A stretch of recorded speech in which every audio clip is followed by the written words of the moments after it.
Yo, what is going on, everybody? This is Fanadian here. I'd like to welcome you guys all to another video. And today I'm going to be talking about what the Miami Dolphins linebacker situation is going into training camp this year. Last week I did wide receivers. Thought I'd change it up here and do defense this week. And then the next one I'll talk about another offense position group. So let's get into linebackers here because there has been a lot of change to the linebacker core. They started the offseason off by releasing Kyle Van Noy, who was just signed to that huge 4 year deal, released him just after 1 year, and then they go and they trade Shaq Lawson for Benardrick McKinney. We draft Jalen Phillips in the first round, and they also go and sign dudes like Duke Riley and Brennan Scarlett. So a lot has changed for this linebacker core here. Let's start off by just going over all the different guys on the team. Then I'll talk about who I think is going to make the 53-man roster, and then I'll just kind of end the video with some general thoughts on the position groups. So, starting off here with Jerome Baker, the main man, just got his big contract extension here, the big 3 year deal, and really excited to see that happen for him because I am a big Jerome Baker fan. He seems like a really awesome locker room guy. Seems like a kind of dude that could step into more of a leadership position this year, maybe get that C on his chest, become a captain. The dude is only 24 years old, so he still has a lot of room to grow, and grow is something he has done as a player. Some people would probably consider his second year as a bit of a down year for him. I know some people were expecting a lot more from him, but he really stepped up in year three here. Had 7 sacks, led the team in tackles. Was just always going after the ball, blitzing quarterbacks, creating pressure, and just being a menace and for the offense and just being everywhere on the field. So really solid player here. Probably going to be one of the main focal points of the Dolphins defense, at least like the center of it, I guess you could say. Now we got Vince Beagle here coming back year two, I guess technically three for the Dolphins because they got him in 2019 for a trade with Kiko Alonso. He came in and actually played pretty solid. Was one of the few players on the 2019 roster that showed a good amount of promise. Was like the team's most productive pass rusher. Even though that doesn't really say too much because the team didn't really have much of a pass rush in 2019. So a lot of people were hyped for him coming into the 2020 season. Unfortunately, he tore his ACL in training camp and didn't get to play at all. So now this year he's going to have to come back here in this training camp and show that, he is fully healthy and he could kind of bounce back to his 2019 form or maybe even be better than that because the team has brought in more competition for him. Samu Guevin here, linebacker, originally came from the CFL. A lot of people were hoping he could be the team's next Cameron Wake. Unfortunately, hasn't lived up to those expectations set by the fans here. Played solid in his first year, but in 2020, when they did bring in more linebackers, they did kind of steal his thunder, and he didn't see a lot of playing time. So we will see this year if he does end up making the team or not, or if he ends up going to the practice squad. Kylan Johnson, hopefully I pronounced that right. Came in undrafted free agent. Not a whole lot to say about this guy. Most likely a camp body going to find his way onto the practice squad kind of dude. Benardrick McKinney, the guy they got in the big trade for Shaq Lawson, coming from the Houston Texans. Only played 4 games last year, so he's going to have to come back this training camp and show that he is also fully healthy. But overall, really solid inside linebacker. The thing I like about Benardrick is he's the kind of linebacker that's more known for being the more bigger bruiser, tackling running backs, meet you in the hole kind of guy. And he could really combo well with Jerome Baker. Like these guys kind of not combo, but counter each other's weaknesses as Jerome's that more faster coverage, smaller kind of linebacker. Did struggle against, running backs and tackling running backs. So seeing these guys work together as inside linebackers in the Dolphins 3-4 defense should be really solid. The other thing is he does bring that veteran leadership to the team, which they did kind of lose by cutting Kyle Van Noy. So hopefully Benardrick McKinney could come in here and, bring some of that veteran leadership and help be a leader like he was in Houston, and him and Jerome could kind of be, leaders from the inside of the defense. Kelvin Munson, the team claimed him off waivers in 2019 when they were just claiming everyone off waivers. They kept him for 2020. Didn't really do too much. Will be competing for a roster spot this year. I feel like most likely will find himself onto the practice squad, but you never really know. Maybe he comes in here. He's only 26. He has a great training camp, proves himself. Maybe pops off in preseason and is able to get, that final spot on the roster. Jalen Phillips, number 15, drafted 18th overall in this year's draft. really happy with that pick. If you've seen some of my videos about him, you would know I'm a Jalen Phillips fan. I think it's completely worth, the injury risk he has, because for those of you who do not know, he had a few major concussions playing in college, had to take a year off, came back, played for Miami University, absolutely popped off as a defensive end, but now the team is moving him to linebackers, so it's going to be really interesting to see how they use Jalen Phillips, right? Like, is he just going to be an exclusive outside linebacker pass rusher, or are we going to see him playing in coverage a bit? If they are in the 3-4, we will probably mainly see him rushing the passer, but there has been some talk out there about the Dolphins maybe swapping from the 3-4 base to a 4-3 defense. So if they do that, it'll be really interesting to see how they do end up using Jalen Phillips. But I do think this guy will be a weapon for the Dolphins defense. He's really going to help with rushing the passer, which is something the team struggled with. The only way they were able to really get pressure on quarterbacks was by blitzing.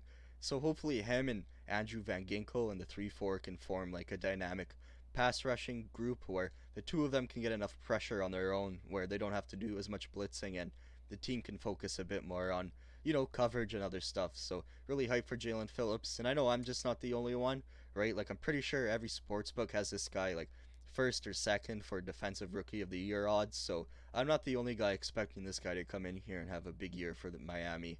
Duke Riley played for the Philadelphia Eagles, coming in here to kind of be a depth guy, compete for a spot, sign one of those like 1 year veteran minimum kind of contracts that a lot of people are signing this year because of COVID. So be interesting to see what he does with the team. Landon Roberts played for the team last year after coming from the Patriots. Had a bit of an up and down year overall. Some people would say he didn't play too great, but he had some really huge moments where on 4th and 1, he was always the guy meeting the running back in the hole. This guy is a bit of a playmaker, and while he isn't like maybe the best linebacker out there, he's not the worst. Like this guy's not going to lose you the game. He knows what he's doing. He's going to play smart. He's not going to give up like crazy huge plays, and he seems like a really great culture guy to have too. Like just listening to the interviews, he seems like a really awesome guy. Brennan Scarlett, they got from the Houston Texans, played with Benardrick McKinney, which is nice because they should already have some synergy with each other. I think he's more of like an outside linebacker guy. It was mainly always just a rotational guy with Houston, expecting him to do the same thing with Miami. If he does make the team, because him, Landon, and Duke Riley are all on these like veteran, minimum 1 year kind of contracts. And now we're going to end this with Andrew Van Ginkel, a guy a lot of Dolphins fans are super excited for coming to year 3 because year 1, they drafted him in the 5th round in 2019. He didn't really get to do much because he got injured in training camp, but came in at the end of the year during his rookie year and played pretty solid, showed some potential, and got the fans hyped. A lot of people are like, let's see what this guy does in year 2. And year 2, he really took a giant leap. I'd say like one of the biggest, I guess, issues people had with Andrew Van Ginkel was he was more of just a scrawny or speed guy, but came in last year, just completely transformed his body, looking super yoked, and added a whole another level of strength to his game, and was just bull rushing dudes. Had 5.5 sacks and just was making big plays all the time. You look at that LA Rams game where he picked the ball off. Well, didn't pick the ball off, but picked the ball off the ground that was dropped by Jared Goff and took it all the way back for a touchdown. Had that big game against Kansas City where he had some big pass block ups, and it was just a big time player for the Dolphins last year. So people are really excited for Andrew in year 3. I know even like Good Morning Football's been going crazy about this guy, trying to say he, really should have been the Madden cover athlete and just some other fun stuff like that. So really excited here for Andrew Van Ginkel and this linebacker group as a whole, just because I feel like they're really young overall, and these guys have like a lot of potential to just develop and grow and show that they can be like an elite linebacker group. Will they really be elite? Wait until the end of this video to find out what I think. So let's go over who I think is going to make the team here. So I think Jerome Baker obviously going to make it. Benardrick obviously going to make it. Andrew Van Ginkel obviously going to make the team, and obviously the rookie they drafted in the 1st round, Jalen Phillips, is going to make it. So that's 4 guys. They brought 7 last year. So if I had to predict between the other guys, I'd say most likely Vince Beagle makes it as like the main backup outside linebacker, and Landon Roberts as the main backup inside linebacker. And then after that, it really depends how many guys they bring, right? If they bring 7, it's a real competition between Sam, uh, Duke, and Brennan Scarlett for that seventh spot. If I had to just pick a guy, it is super hard to pick just one, but I'll just go with Sam Ugueven because he already has experience playing with the team, and the Dolphins are all about, developing and building up players. But Duke Riley and Brennan Scarlett will definitely have a chance to compete for that seventh spot. You never know. Maybe they bring eight and both Duke Riley and Brendan Scarlett make it and Sam doesn't.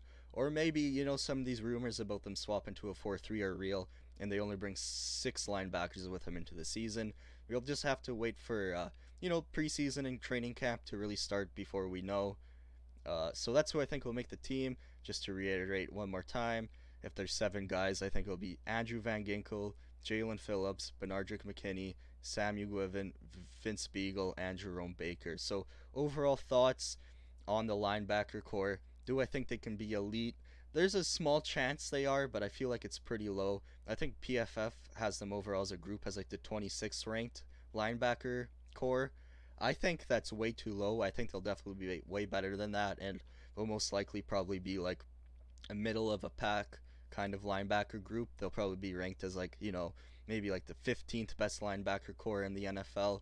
Or I guess I should say overall group, but there is definitely a lot of potential here, right? If Andrew Van Ginkel and Jerome continue to develop, if Jalen Phillips comes in here and is like defensive rookie of the year, and dudes who were injured last year like Benardrick and Vince Beagle can step back up to form, this linebacker core can be great for the team and they can do some awesome things. It's just we'll have to see if that all happens here, and we'll have to watch, throughout training camp to see what the reports are on these guys and how they perform in the preseason games. But overall, I think they should be really good, even though I feel like out of all the different position groups on the defense, I think linebackers are probably the weakest one. But that's not really a bad thing, just because I feel like that's because the Dolphins' defense is just so strong at so many other different positions, right? Like at corner and safety, and even, the defensive line is looking really solid coming into this season. So these guys are definitely going to have to prove themselves the most on the defense. I know there were even some like Jerome Baker haters out there last year, so even though he was playing good, people saying he needs to prove himself more. So we'll see what happens this season. Overall, I think they should be solid. A very young, versatile group, I guess, is something I should also add, right? Like these guys can do pretty much anything they're going to be asked to do from Brian Flores, which is something he loves, and probably why he got Jalen Phillips a DE playing linebacker, because he wants to just have a mix of different players that he could line up all over the field and do a bunch of crazy different things with. And overall, like I said, excited to see what this group does. A lot of young potential on the team. And let me know what you guys think about this linebacker group, right? Do you think that PFF rating's too low, or do you think they'll be like a bottom linebacker group, or do you agree with me that they'll be better, more middle of the pack, or do you think this is a top 10 linebacker group in your eyes? Who do you think's going to make the team? Who are you excited to see play next year? Let me know in the comments. If you like this video, like it. If you want to see more Dolphins videos, subscribe. Like I said, I'm going to be covering pretty much all the different position groups leading up to training camp. And then, we'll be covering the preseason and stuff like that as we get closer to the regular season. Uh, and yeah, so thanks for watching. Hope you enjoyed the video, and hopefully I see you in the next one.